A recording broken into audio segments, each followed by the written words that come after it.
Hello again. Okay, so today I'm gonna show you guys the resources that I have to learn Papiamento.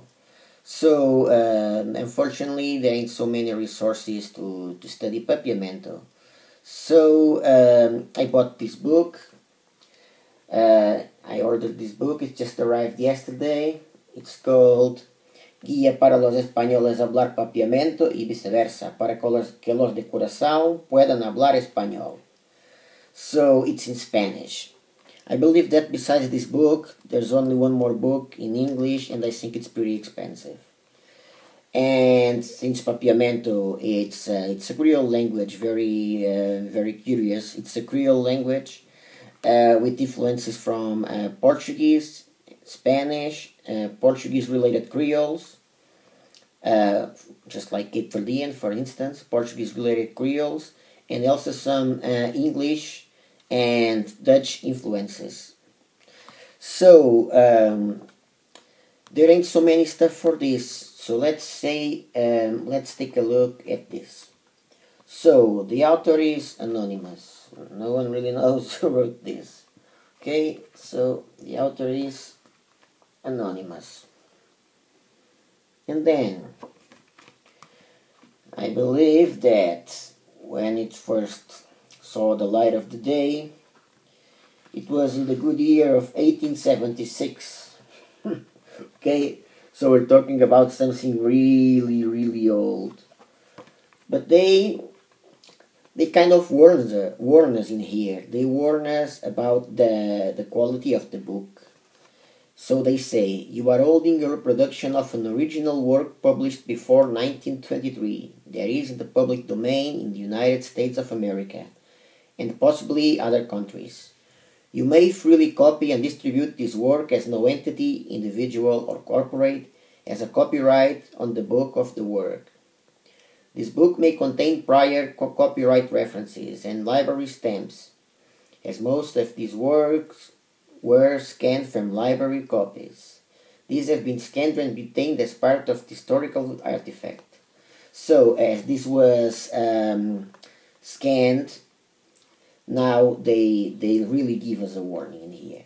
This book may have occasional imperfections, such as missing or blurred pages, poor pictures, errant marks, etc., that were either part of the original artifact or were introduced by the scanning process. We believe this work is culturally important, and despite the imperfections, have elected to bring it back into print as part of our continuing commitment to the preservation of printed works worldwide. We appreciate your understanding of the imperfections in the preservation process and hope you enjoy this valuable book. So they're right. This has a lot of imperfections, as you guys can see. So I'm gonna show you guys this book. Sometimes it's first in Spanish and then in Papiamento.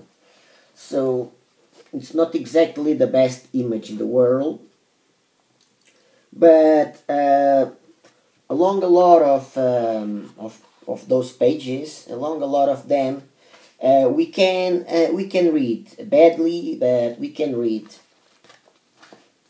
Especially when they basically give you words. So they give you vocabulary in Spanish and then in Papiamento. And then we can read badly, but we can read. As you can see, it's pretty old stuff in here. The worst part about this book is when it comes to the phrase book. Because when it comes to the phrase book, things are not that good. Sometimes things are even very bad. Completely blurred, almost impossible to read. So that's the problem with this book. Completely blurred. From times to times, we can read it in Spanish, but then in Papiamento, it's harder to read. We read in Spanish if we know Spanish, but in Papiamento it's much harder to read. So that's the biggest problem about this book. But they have warned us about that. It's an original stuff. It's original from the back from those that year, man. So it has a lot of this stuff. It has a lot of this stuff, and that's the biggest problem concerning this book. Because when it comes to the words, it's okay. It's not that bad. From times to times we can read more or less, but sometimes you come across pages just like that. Of course, that well, concerning this part of phrase book, most of it, it's not that good to read, but with a little bit of effort, we can be able to read it. And at the beginning, words, vocabulary, it's better. But sometimes we also come across stuff like this. Let me see here. But if you want to learn Papiamento, probably this is the best way to learn Papiamento. Because besides this, I only could find in internet a PDF which is called Vocabulário de Papiamento, which has a lot of vocabulary, and it might be pretty useful if you guys know Spanish and or Portuguese, because it's only in Papiamento. It has no translation. It's only in Papiamento. And the other thing, it's a short PDF called Regla de Gramática de Papiamento. So search for this, and you will find this. And the thing is, it's in Papiamento. The grammar is it's a small grammar, like 18 pages or something like that. 18. That has a lot of words, and I believe that you should, if you know Dutch, it will help you too, because there are a lot of words related to Dutch. And besides this book, just like I said, I believe that there's only one more in English. So if you want to learn Papiamento, this is the book you should get. The thing is, you should know Spanish. So, how will I do it? Well, I don't know, like 20 minutes on every Saturday.